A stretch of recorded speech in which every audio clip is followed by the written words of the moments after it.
اسرائیل نے انہیں شہید کیا ایران کے شہر تہران میں.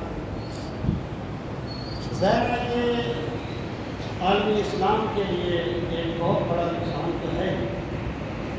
یہ بڑا سوچنے کا مقام ہے اور یہ ایک عالمی اسلام کے لیے بڑی شرمندگی کا موقع ہے کہ ایک اتنا بڑا رہنما اور اس طریقے سے اسے شہید کر دیا. رسول کریم صلی اللہ تعالیٰ علیہ وآلہ وسلم نے ایک مرتبہ فرمایا کہ ایک وقت آئے گا جب دوسری قومیں مسلمانوں پہ اس طرح حملہ آور ہو جائیں گے جیسے گرد کسی چیز پہ حملہ آور ہو جاتے ہیں. تو صحابہ کرام نے پوچھا اللہ کے رسول صلی اللہ علیہ وسلم کیا اس وقت ہم تھوڑے ہوں گے؟ فرمایا نہیں، تھوڑے نہیں ہوں گے. اس وقت دو چیزیں آ جائیں گی. پہلی بات یہ ہے کہ اس وقت لوگ موت سے ڈرنے لگیں گے اور دوسری بات یہ ہے کہ انہیں دنیا سے بڑی محبت ہو جائے گی.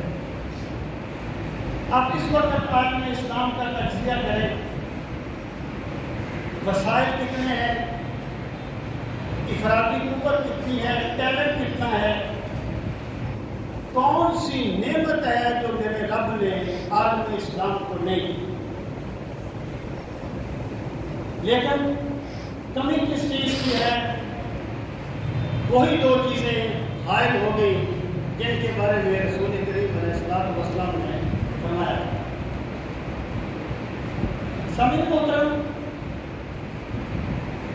یہ جو ایسے مواقع ہوتے ہیں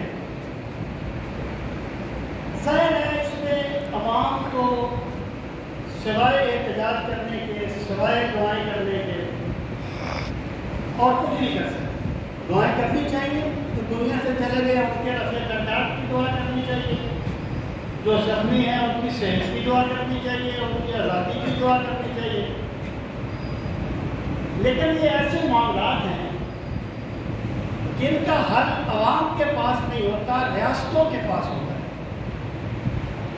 یہ عالم اسلام کے حکمرانوں کے لیے میں کہتا ہوں نہ صرف غور کا مقام ہے بلکہ شرمندگی کا مقام ہے. آپ نے دیکھا کہ کتنا ظلم ہوا فلسطین پر.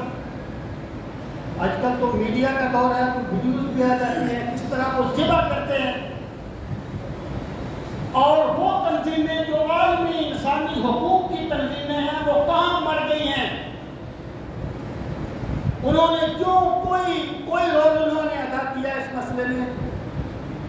اس لیے ہمیں یہ بات سمجھ لینی چاہیے کہ وہ کیا اس نے کہا تھا کہ میر کیا سادہ ہے، بیمار ہوئے جس کے سبب اسی افطار کے لونڈے سے دوا لیتے ہو. یہ عالم کفر کبھی مسلمانوں کے لیے مخلص نہیں ہو سکتا. اللہ مسلمانوں کو اسلامی غیرت نصیب کرے. آمین. اللہ ہمارے حکمرانوں کو اسلامی حمیت نصیب کرے. اب دیکھیں، اگر آپ تاریخ میں جائیں گے نا تو تاریخ کے دو حصے. ایک حصہ وہ ہے جب اسلام بحیثیت سسٹم غالب رہا اور وہ خلفائے راشدین کا. اس کے بعد اسلامی حمیت رہی، اگرچہ اسلامی طرز عمل میں بہت فرق آ گیا. حجاج بن یوسف ظلم کا نشان ہے نا، ہم جب بھی اس کا نام لیتے ہیں تو ظلم کے نشان پہ لیتے ہیں نا. جب اسے پتہ چلا تھا نا کہ جب مسلمان عورتوں پر ایک ہندو راجا نے ظلم کیا ہے تو اس ظالم نے بھی محمد بن قاسم کو بدلہ لینے کے لیے بھیج دیا تھا. اب مجھے بتائیے کہ وہ ظالم بہتر تھا یا آج کل کے یہ حکمران بہتر ہے؟ اس کے ظلم میں کوئی شک نہیں ہے، لیکن اتنی بات تو اس میں بھی تھی کہ اگر مسلمان کسی عورت پہ ظلم ہوتا ہے تو ہمارا فرض ہے کہ ہم اس کی مدد کریں جیسے ہی ہوگی. سامعین محترم، میں یہ بات عرض کرنا چاہتا ہوں کہ یہ جو مراحل ہیں جب تک مسلمان اپنی حیثیت کو تسلیم نہیں کروائیں گے تو انہیں امریکہ سے اور یہ وہ ان سے کوئی خیر کی توقع نہیں کرتے۔